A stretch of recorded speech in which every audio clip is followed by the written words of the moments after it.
ਸਤਿ ਸ਼੍ਰੀ ਅਕਾਲ। ਤੁਸੀਂ ਜੁੜੇ ਹੋਏ ਹੋ ਪੰਜਾਬੀ USA ਦੇ ਨਾਲ ਤੇ ਮੈਂ ਹਾਂ ਪ੍ਰਵੀਨ ਸ਼ਰਮਾ ਲੈ ਕੇ ਹਾਜ਼ਰ ਹਾਂ ਪ੍ਰੋਗਰਾਮ ਖਬਰ ਤੇ ਨਜ਼ਰ। ਖਬਰ ਤੇ ਨਜ਼ਰ ਪ੍ਰੋਗਰਾਮ ਦੇ ਵਿੱਚ ਕਈ ਅਹਿਮ ਤੇ ਕਈ ਖਾਸ ਖਬਰਾਂ ਨੂੰ ਲੈ ਕੇ ਚਰਚਾ ਕਰਨ ਦੇ ਲਈ ਜੁੜ ਚੁੱਕੇ ਨੇ ਪੰਜਾਬ ਤੋਂ ਸੀਨੀਅਰ ਪੱਤਰਕਾਰ, ਉੱਘੇ ਲੇਖਕ ਅਤੇ ਸਰਗਰਮ ਸਮਾਜਿਕ ਕਾਰਕੁਨ ਦੀਪਕ ਸ਼ਰਮਾ ਜਨਾਰਥਲ ਜੀ। ਸ਼ਰਮਾ ਜੀ, ਸਤਿ ਸ਼੍ਰੀ ਅਕਾਲ, ਸਵਾਗਤ ਹੈ ਜੀ। ਸਤਿ ਸ਼੍ਰੀ ਅਕਾਲ ਪ੍ਰਵੀਨ ਜੀ, ਸਾਰੇ ਦਰਸ਼ਕਾਂ ਨੂੰ, ਸਰੋਤਿਆਂ ਨੂੰ ਪਿਆਰ ਭਰੀ ਸਤਿ ਸ਼੍ਰੀ ਅਕਾਲ। ਸਤਿ ਸ਼੍ਰੀ ਅਕਾਲ ਜੀ। ਪ੍ਰੋਗਰਾਮ ਦੇ ਵਿੱਚ ਅੱਗੇ ਵਧਣ ਤੋਂ ਪਹਿਲਾਂ ਧੰਨਵਾਦ ਕਰਦੇ ਜਿਹੜੇ ਸਪਾਂਸਰਸ ਦਾ ਜਿਹੜੇ ਜ਼ਰੀਆ ਪਾਉਂਦੇ ਨੇ ਇਹਨਾਂ ਪ੍ਰੋਗਰਾਮਾਂ ਨੂੰ ਤੁਹਾਡੇ ਤੱਕ ਪਹੁੰਚਾਉਣ ਦੇ ਲਈ। ਖਾਲਸਾ ਇੰਸ਼ੋਰੈਂਸ ਏਜੰਸੀ ਵਾਲੇ, ਜਿਨ੍ਹਾਂ ਤੋਂ ਤੁਸੀਂ ਹਰ ਤਰੀਕੇ ਦੀ ਇੰਸ਼ੋਰੈਂਸ ਲੈ ਸਕਦੇ ਹੋ। ਇੰਸ਼ੋਰੈਂਸ ਬਾਰੇ ਪਤਾ ਕਰਨ ਦੇ ਲਈ ਇਹਨਾਂ ਦਾ ਨੰਬਰ ਹੈ 408-272-2500। ਇਹ 1992 ਤੋਂ ਲਗਾਤਾਰ ਇੰਸ਼ੋਰੈਂਸ ਬਿਜ਼ਨਸ ਦੇ ਵਿੱਚ ਸ਼ਾਨਦਾਰ ਸੇਵਾਵਾਂ ਦੇ ਰਹੇ ਨੇ ਤੇ ਅਮਰੀਕਾ ਭਰ ਦੇ ਵਿੱਚ ਇੰਸ਼ੋਰੈਂਸ ਕਰਦੇ ਨੇ। ਓਬਾਮਾ ਕੇਅਰ, ਮੈਡੀਕੇਅਰ ਜਾਂ ਫਿਰ ਕਵਰਡ ਕੈਲੀਫੋਰਨੀਆ ਬਾਬਤ ਪਾਲਿਸੀ ਕਰਵਾਉਣ ਦੇ ਲਈ, ਸਲਾਹ ਲੈਣ ਦੇ ਲਈ ਅੱਜ ਹੀ ਕਾਲ ਕਰੋ 408-272-2500 ਤੇ। ਟਰਕੀਨ ਇਮੀਗ੍ਰੇਸ਼ਨ ਲਾ ਫਰਮ ਵਾਲੇ, ਜੇ ਟਰਕੀਨਾ ਟੌਨੀ ਟਰਕੀਨਾ ਦੇ ਨਾਲ ਤੁਸੀਂ US ਇਮੀਗ੍ਰੇਸ਼ਨ ਬਾਬਤ ਕੋਈ ਵੀ ਸਲਾਹ ਕਰਨੀ ਹੈ, ਕੋਈ ਵੀ ਸਵਾਲ ਪੁੱਛਣਾ ਤੇ ਇਹਨਾਂ ਦਾ ਨੰਬਰ ਹੈ 415-909-0503। ਗੁਰਦੀਪ ਸਿੰਘ ਬਿਰਤੀ ਕਲੋਵਿਸ, ਮਨਦੀਪ ਸਿੰਘ ਸੈਨ ਹੋਜ਼ੇ, ਓਮਕਾਰ ਸਿੰਘ ਫਰੈਜ਼ਨੋ, ਗੁਰਨਾਮ ਸਿੰਘ ਐਂਟੀਲੀਓਪ, ਜਰਨੈਲ ਸਿੰਘ ਸਿਆਟਲ, ਮਨਦੀਪ ਢਿੱਲੋਂ ਯੂਨੀਵਰਸਿਟੀ ਤੇ ਲਾਲੀ ਸਿੰਘ ਗਰੇਵਾਲ ਫਰੀਮਾਉਂਟ ਤੋਂ। ਇਹਨਾਂ ਸਾਰੇ ਹੀ ਸਪਾਂਸਰਸ ਦਾ ਬਹੁਤ ਬਹੁਤ ਧੰਨਵਾਦ। ਤੇ ਜੇਕਰ ਤੁਸੀਂ ਵੀ ਪੰਜਾਬੀ USA ਦੇ ਇਹਨਾਂ ਪ੍ਰੋਗਰਾਮਾਂ ਨੂੰ ਸਪਾਂਸਰ ਕਰਨਾ ਚਾਹੁੰਦੇ ਹੋ ਤਾਂ ਸਟੂਡੀਓ ਦਾ ਨੰਬਰ ਹੈ 408-272-5200। ਅੱਜ ਦਾ ਇਹ ਖਬਰ ਤੇ ਨਜ਼ਰ ਪ੍ਰੋਗਰਾਮ ਸਾਲ 2026 ਦੀ 10 ਜੁਲਾਈ ਦਾ ਪ੍ਰੋਗਰਾਮ ਹੈ ਤੇ ਦਿਨ ਅੱਜ ਸ਼ੁੱਕਰਵਾਰ ਹੈ। ਖਬਰਾਂ ਦੇ ਵੱਲ ਆਈਏ ਤੇ ਸ਼ੁਰੂਆਤ ਕਰੀਏ ਸ਼ਹੀਦ ਭਾਈ ਜਸਵੰਤ ਸਿੰਘ ਖਾਲੜਾ ਜੀ ਦੇ ਨਾਲ ਜੁੜੀ ਇੱਕ ਬੜੀ ਅਹਿਮ ਖਬਰ ਤੋਂ। ਖਾਲੜਾ ਦੇ ਕਾਤਲ ਬਚਾਏ ਜਾ ਰਹੇ ਨੇ ਤੇ ਇਹਨਾਂ ਨੂੰ ਜਿਹੜੇ ਬਚਾ ਰਹੇ ਨੇ ਲੋਕ, ਬਚਾਉਣ ਵਾਲਿਆਂ ਦੇ ਕਹਿੰਦੇ ਹੋਰ ਰਾਜ਼ ਖੁੱਲ ਗਏ ਨੇ ਜੀ। ਪ੍ਰਵੀਨ ਜੀ, ਆਪਾਂ ਕੱਲ ਵੀ ਇਸ ਪਹਿਲੂ ਤੇ ਵਿਸਤਾਰਤ ਗੱਲ ਕਰ ਰਹੇ ਸੀ। ਜੀ ਜੀ ਬਿਲਕੁਲ। ਕਿ ਬੇਸ਼ੱਕ ਇਹ ਫਿਲਮ ਹੈ ਔਰ ਫਿਲਮ ਬੇਸ਼ੱਕ ਇਹ ਮਨੁੱਖੀ ਅਧਿਕਾਰਾਂ ਦੇ ਐਂਗਲ ਤੋਂ ਜਸਵੰਤ ਸਿੰਘ ਖਾਲੜਾ ਦੇ ਜੀਵਨ ਦੇ ਇਰਦ ਗਿਰਦ ਹੈ, ਪਰ ਇਸ ਨੇ ਉਸ ਦੌਰ ਦੀ ਚਰਚਾ ਹੀ ਨਹੀਂ ਛੇੜੀ, ਉਸ ਦੌਰ ਦੀਆਂ ਪਰਤਾਂ ਵੀ ਕਈ ਖੋਲ ਕੇ ਰੱਖ ਦਿੱਤੀਆਂ। ਸਹੀ। ਪਰਤਾਂ ਹੀ ਨਹੀਂ ਖੋਲੀਆਂ, ਬਲਕਿ ਉਸ ਦੌਰ ਤੋਂ ਲੈ ਕੇ ਅੱਜ ਦੇ ਦੌਰ ਤੱਕ ਦੇ ਸਿਆਸਤਦਾਨਾਂ ਦੇ ਚਿਹਰਿਆਂ ਤੋਂ ਨਕਾਬ ਵੀ ਉਤਾਰ ਦਿੱਤੇ। ਬਹੁਤ ਕੁਝ ਉਧੜਿਆ ਜੀ ਤੇ ਬਹੁਤ ਕੁਝ ਸੁਲਝ ਵੀ ਗਿਆ। ਬੜਾ ਕੁਝ ਰਾਜ ਸਾਹਮਣੇ ਆਏ ਤੇ ਬੜੇ ਚਿਹਰੇ ਬੇਨਕਾਬ ਹੋਏ। ਅੱਜ ਵੀ ਜਿਨ੍ਹਾਂ ਨੂੰ ਇਹ ਲੱਗਦਾ ਹੈ ਕਿ ਹਾਂ ਅਸੀਂ ਜੀ ਕੌਮ ਲਈ ਕੰਮ ਕਰ ਰਹੇ ਹਾਂ, ਪੰਥ ਲਈ ਕੰਮ ਕਰ ਰਹੇ ਹਾਂ, ਪੰਜਾਬ ਲਈ ਕੰਮ ਕਰ ਰਹੇ ਹਾਂ, ਉਹਨਾਂ ਸਾਰਿਆਂ ਦਾ ਕੱਚ ਸੱਚ ਲੋਕਾਂ ਦੇ ਮੂਹਰੇ ਆ ਗਿਆ। ਤੁਸੀਂ ਇਹ ਦੇਖੋ ਕਿ ਜਿੰਨੀਆਂ ਸਿਆਸੀ ਧਿਰਾਂ ਸਾਡੀਆਂ ਹੈਗੀਆਂ, ਜਿੰਨੀ ਸਿਆਸੀ ਜਮਾਤ ਸਾਡੀ ਹੈਗੀ, ਉਹਨਾਂ ਚੋਂ ਕੋਈ ਵੀ ਇਹ ਗੱਲ ਨਹੀਂ ਕਹਿੰਦਾ ਕਿ ਉਸ ਸਮੇਂ ਸਾਤੋਂ ਕੁਤਾਹੀ ਹੋ ਗਈ ਸੀ, ਸਾਤੋਂ ਗਲਤੀ ਹੋ ਗਈ ਸੀ, ਹੈ ਨਾ। ਇਹ ਸਹੀ ਗੱਲ ਹੈ, ਜੇ ਵਾਪਰ ਗਿਆ ਹੁਣ ਸਾਨੂੰ ਦਰੁਸਤ ਹੋ ਕੇ ਇਹਦੇ ਤੇ ਮਨੁੱਖੀ ਅਧਿਕਾਰਾਂ ਦੇ ਐਂਗਲ ਤੋਂ ਗੱਲ ਕਰਨੀ ਚਾਹੀਦੀ ਹੈ ਜਾਂ ਹੁਣ ਕੋਈ ਕਮਿਸ਼ਨ ਬਿਠਾ ਲੈਣਾ ਚਾਹੀਦਾ। ਹਜੇ ਵੀ ਇਹੀ ਲੱਗੇ ਪਏ ਨੇ ਕਿ ਅਸੀਂ ਸਹੀ ਸੀ ਜੀ। ਸਾਰੀਆਂ ਧਿਰਾਂ ਆਪਣੇ ਆਪ ਨੂੰ ਸਹੀ ਸਾਬਤ ਕਰਨ ਚ ਲੱਗੀਆਂ ਹੋਈਆਂ। ਕਾਂਗਰਸ ਦਾ ਜ਼ਿਕਰ ਅਕਸਰ ਆਪਾਂ ਕਰਦੇ ਹਾਂ ਕਿ ਕਾਂਗਰਸ ਦਾ ਜੋ ਮਰਜ਼ੀ ਕਰ ਲਵੇ, ਉਹ ਤਾਂ ਇਸ ਦਾਇਰੇ ਤੋਂ ਬਾਹਰ ਜਾ ਹੀ ਨਹੀਂ ਸਕਦੀ, ਕਿਉਂਕਿ ਉਹਦੇ ਰਾਜ ਭਾਗ 'ਚ ਸਾਰੀਆਂ ਘਟਨਾਵਾਂ ਵਾਪਰੀਆਂ, ਚਾਹੇ ਦਰਬਾਰ ਸਾਹਿਬ ਤੇ ਹਮਲਾ ਹੈ, ਚਾਹੇ ਦਿੱਲੀ ਸਿੱਖ ਕਤਲੇਆਮ ਤੇ ਚਾਹੇ ਇਹ ਸਾਰਾ ਕੁਛ ਹੈ। ਦੂਸਰਾ, ਫਿਰ ਉਸ ਸਮੇਂ BJP ਅਡਵਾਨੀ ਦੀ ਜੀਵਨੀ ਹੈ, ਉਹਨਾਂ ਦੇ ਦਿੱਲੀ 'ਚ ਪ੍ਰਦਰਸ਼ਨ, ਜੇ ਉਹ ਸਭ ਦੱਸਦੇ ਨੇ ਕਿ ਉਹ ਨਾਲ ਹੀ ਸੀ ਸਾਰੇ ਕੰਮਾਂ 'ਚ ਜੀ।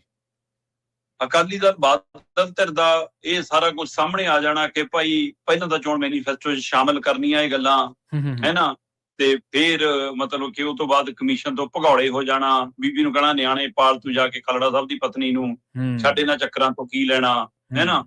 ਤੇ ਉੱਥੋਂ ਸਾਰਾ ਕੁਝ ਸਮਝ ਆਉਂਦਾ ਕਿ ਹਾਂ ਇਹਨਾਂ ਦੀ ਮਨਸ਼ਾ ਕੀ ਸੀ। ਸਵਾਲ ਆਇਆ ਬਾਰ-ਬਾਰ ਮੌਜੂਦਾ ਧਿਰ ਦੇ ਉੱਤੇ ਜੀ ਜੀ ਕਿ ਵੀ ਇਹ 3 ਚ ਨਹੀਂ 13 ਚ ਨਹੀਂ, ਇਹਦਾ ਕੀ ਹੈ ਜੀ, ਇਹ ਤਾਂ ਕਿਸੇ ਦੌਰ ਚ ਨਹੀਂ ਗਈ, ਨਾ ਇਹ ਉਸ ਸਮੇਂ ਜੰਮੀ ਸੀ ਨਾ ਕੁਝ ਸੀ, ਇਹਨਾਂ ਦਾ ਕੀ ਲੈਣ ਦੇਣਾ ਜੀ। ਇਹ ਤਾਂ ਬੜੇ ਪਾਕ ਸਾਫ ਨੇ ਵੀ ਇਸ ਮਾਮਲੇ ਚ ਤਾਂ ਚਲੋ ਇਹ ਅਜੇ ਬਚੇ ਨੇ ਜੀ ਜੀ, ਪਰ ਸਭ ਤੋਂ ਚੰਨ ਚਾੜਿਆ ਇਹਨਾਂ ਦੇ ਰਾਜ ਭਾਗ ਨੇ। ਲੰਬੀ ਲੜਾਈ ਲੜੀ ਜੀ। 1995 ਦੀ ਉਹ ਜਸਵੰਤ ਸਿੰਘ ਖਾਲੜਾ ਨੂੰ ਘਰੋਂ ਅਗਵਾ ਕਰਨ ਵਾਲੀ ਘਟਨਾ ਤੇ ਉਹ ਤੋਂ ਬਾਅਦ ਇੱਕ ਲੰਬੀ ਜੱਦੋਜਹਿਦ ਸ਼ੁਰੂ ਹੁੰਦੀ ਹੈ ਤੇ ਉਹ ਜੱਦੋਜਹਿਦ ਜਾ ਕੇ 2003 ਚ, ਫਿਰ 4, ਫਿਰ 5 ਚ ਜਾ ਕੇ ਸਜ਼ਾ ਦੇ ਰੂਪ ਚ ਸਾਹਮਣੇ ਆਉਂਦੀ ਹੈ ਕਿ ਲਓ ਵੀ ਇੱਕ DSP, KSI ਤੇ 4 ਹੋਰ, ਇਹਨਾਂ ਨੂੰ ਸਜ਼ਾ ਹੋ ਗਈ ਜੀ। ਹੁਣ DSP ਤੇ ASI ਨੂੰ ਹੁੰਦੀ ਹੈ ਉਮਰ ਕੈਦ ਦੀ ਸਜ਼ਾ, ਦੂਆਂ ਨੂੰ ਹੁੰਦੀ ਹੈ 4-4 ਸਾਲ ਦੀ ਸਜ਼ਾ ਜੀ। 2005 ਚ ਹੋਈ ਸਜ਼ਾ ਉਮਰ ਕੈਦ ਦੀ, 2022 ਦੇ ਵਿੱਚ ਕਿਵੇਂ DSP ਤੇ ਹੋਰਨਾਂ ਨੂੰ ਛੁੱਟੀ ਮਿਲ ਗਈ, ਜਵਾਬ ਕੌਣ ਦਊਗਾ ਜੀ।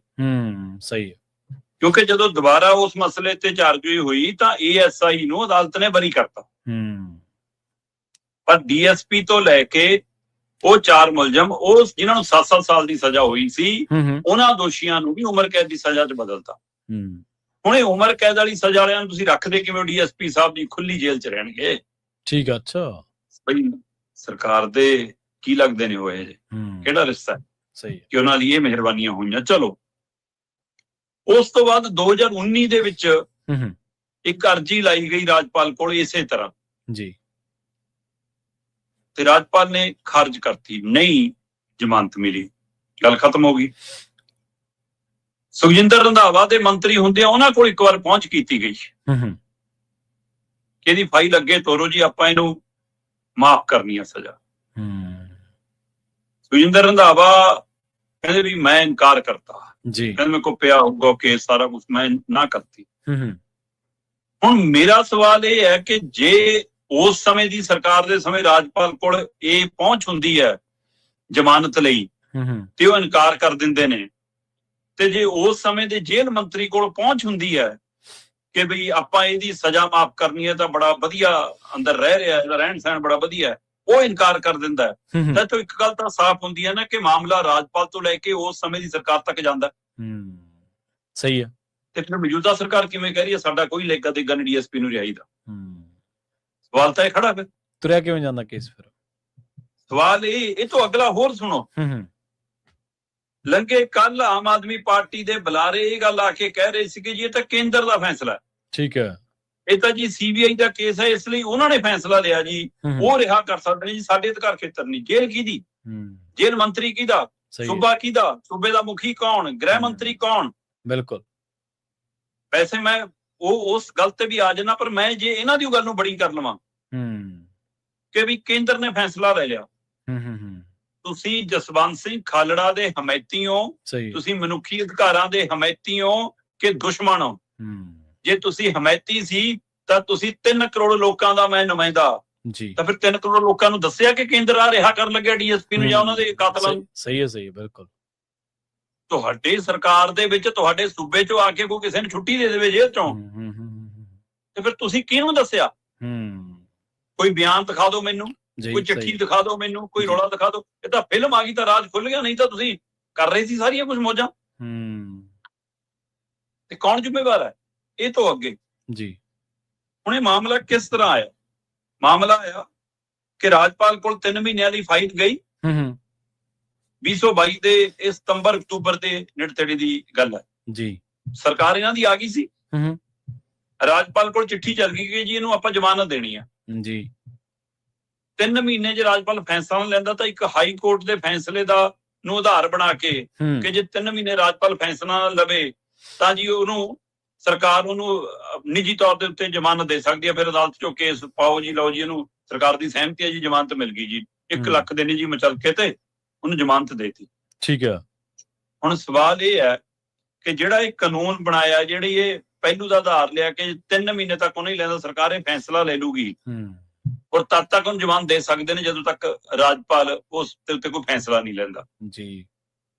ਇਹਦਾ ਮਤਲਬ 2022 ਤੋਂ ਰਾਜਪਾਲ ਨੇ ਫੈਸਲਾ ਨਹੀਂ ਜੇ ਲਿਆ, ਤੁਸੀਂ ਮੁੜ ਕੇ ਰਾਜਪਾਲ ਨੂੰ ਪੁੱਛਿਆ ਕਿ ਉਹਦੀ ਫਾਈਲ ਦਾ ਕੀ ਬਣਿਆ ਜੀ? ਸਹੀ ਹੈ। ਜੇ ਕਿਸੇ ਬੰਦੇ ਨੇ, ਆਮ ਬੰਦੇ ਨੇ ਵੀ ਕਿਸੇ ਸਧਾਰਨ ਜੁਰਮ ਦੇ ਵਿੱਚ, ਚੋਰੀ ਚਕਾਰੀ ਦੇ ਵਿੱਚ ਵੀ ਹੈ ਨਾ, ਕਿਸੇ ਨੇ ਏਦਾਂ ਜ਼ਮਾਨਤ ਮਿਲ ਵੀ ਜਾਵੇ ਤਾਂ ਵੀ ਹੁੰਦਾ ਕਿ ਤੂੰ ਪਿੰਡੋਂ ਬਾਹਰ ਨਹੀਂ ਜਾਏਗਾ, ਤੂੰ ਸ਼ਹਿਰੋਂ ਬਾਹਰ ਨਹੀਂ ਜਾਏਗਾ, ਤੂੰ ਸੂਬੇ ਤੋਂ ਬਾਹਰ ਨਹੀਂ ਜਾਏਗਾ, ਇੰਨੀ ਤਰੀਕ ਬਾਅਦ ਥਾਣੇ ਚ ਆ ਕੇ ਇਤਲਾਹ ਕਰੇਗਾ, ਪਾਸਪੋਰਟ ਸਾਡੇ ਕੋਲ ਰਹੂਗਾ, ਸਾਰਾ ਕੁਝ ਹੁੰਦਾ। ਇੱਥੇ ਦੱਸੋ ਜੀ, ਜਿਹੜਾ ਪਤਾ ਉਹ ਥਾਣੇ ਚ ਉੱਥੇ ਜੇਲ੍ਹ ਚ ਲਿਖਾ ਕੇ ਗਿਆ, ਉਸ ਪਤੇ ਤੇ ਹੈ ਹੀ ਨੂੰ ਲੱਭੀ ਜਾਓ।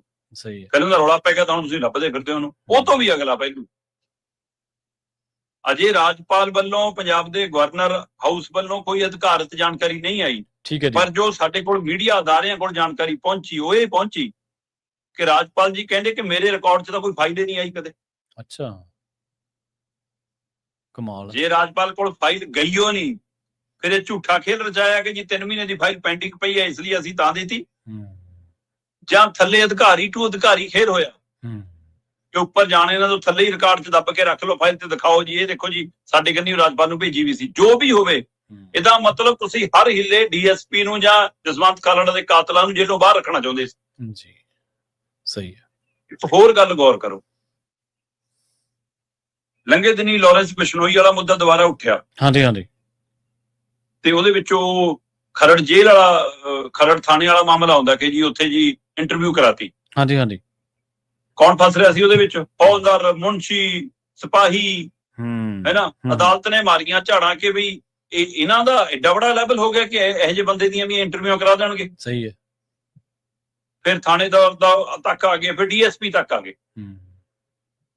ਆ ਲੰਘੇ ਦਿਨੀ 37 ਨਾਮ FBI ਨੇ ਜਾਰੀ ਕੀਤੇ। ਉਹਨਾਂ ਚ ਟਾਂਡਾ ਦੇ ਇੱਕ SHO ਦਾ ਨਾਂ ਆ ਗਿਆ, ਕਹਿੰਦਾ ਜੀ $4 ਲੱਖ ਦੀ ਰਿਸ਼ਵਤ ਨਾਲ ਸੈਟਿੰਗ ਕਰ ਰਿਹਾ ਸੀ ਜੀ, ਆਹ ਸੀ ਜੀ ਉਹਦਾ ਤਾਲੁਕਾ ਸੀ ਜੀ ਇਹਨਾਂ ਨਾਲ। ਮਤਲਬ ਰਿਸ਼ਵਤ ਦਾ ਰੇਟ ਵੀ NRI ਦੇ ਹਿਸਾਬ ਨਾਲ, ਅੰਤਰਰਾਸ਼ਟਰੀ ਡਾਲਰਾਂ ਦੇ ਹਿਸਾਬ ਨਾਲ ਤੈਅ ਹੁੰਦਾ ਕਿ ਅਸੀਂ USA ਡਾਲਰਾਂ ਚ ਲਵਾਂਗੇ ਰਿਸ਼ਵਤ ਵੀ। ਸਹੀ ਹੈ, ਸਹੀ, ਬਿਲਕੁਲ। SHO ਦੀ ਐਡੀ ਬੜੀ ਹਿੰਮਤ ਕਿ ਉਹ ਇਕੱਲਾ ਹੀ ਚਲਾ ਰਿਹਾ। ਉੱਥੇ DSP ਦੀ ਐਡੀ ਬੜੀ ਹਿੰਮਤ ਸੀ ਕਿ ਉਹਨੇ ਆਪ ਹੀ ਸਾਰਾ ਕੁਝ ਕਰਤਾ। ਸਹੀ। ਕੀ ਜਸਪਾਲ ਸਿੰਘ ਖਾਲੜਾ ਨੂੰ ਜਾਂ ਹੋਰ ਸਾਰੇ ਮਾਮਲਿਆਂ ਚ SHO ਤੇ DSP ਉਹ ਫੈਸਲੇ ਲੈਂਦੇ ਸੀ? ਬਿਲਕੁਲ ਜੀ। ਕਿ ਇਹਨਾਂ ਦੀ ਉਹ ਐਡੀ ਬੜੀ ਮਾਲਕ ਸੀਗੀ, ਤਾਕਤ ਸੀਗੀ ਕਿ ਇਹੀ ਫੈਸਲੇ ਲੈਂਦੇ ਸੀ ਉੱਪਰ ਵਾਲੇ?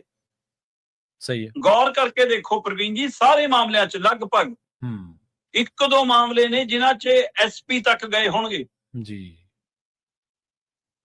ਉਹ ਵੀ ਉਹ ਨੇ ਜਿਹੜੇ ਥੱਲਿਓਂ ਤਰੱਕੀਆਂ ਪਾ ਕੇ ਉੱਥੇ ਤੱਕ ਗਏ ਨੇ। ਜਿਹੜੀ ਉੱਪਰਲੀ ਕਰੀਮੀ ਲੇਅਰ ਵਾਲੀ ਅਫਸਰਸ਼ਾਹੀ ਆ ਨਾ, ਉਹ ਆਪਣਿਆਂ ਨੂੰ ਦਾਗ ਨਹੀਂ ਲੱਗਣ ਦਿੰਦੀ। ਉਹ ਕਹਿੰਦੀ ਅਸੀਂ ਤਾਂ ਬਰੀ ਆ, ਚਾਹੇ ਉਹ KPS ਗੱਲੇ ਹੋਵੇ, ਚਾਹੇ ਸਮੇਂ ਸੈਣੀ ਹੋਵੇ। ਸਹੀ ਹੈ, ਬਿਲਕੁਲ। ਤੇ ਉਹਨਾਂ ਨੂੰ ਕੌਣ ਬਚਾਉਂਦਾ?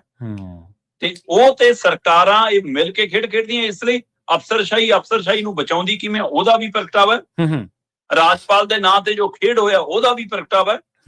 ਤੇ ਫਿਰ ਜੇ ਅਕਾਲੀ, ਕਾਂਗਰਸੀ, BJP ਕਟਹਿਰੇ 'ਚ ਖੜੀ ਹੈ ਤੇ ਆਮ ਆਦਮੀ ਪਾਰਟੀ ਦੀ ਸਰਕਾਰ ਦੇ ਵਿੱਚ ਖਾਲੜਾ ਦੇ ਕਾਤਲਾਂ ਨੂੰ ਰਿਹਾਈਆਂ ਮਿਲਦੀਆਂ ਨੇ, ਪੱਕੀਆਂ ਫਰੂਆਂ ਮਿਲਦੀਆਂ ਨੇ, ਛੁੱਟੀਆਂ ਮਿਲਦੀਆਂ ਨੇ, ਫਿਰ ਤੁਹਾਡੀ ਜਵਾਬਦੇਹੀ ਕਿਉਂ ਨਹੀਂ ਹੈ?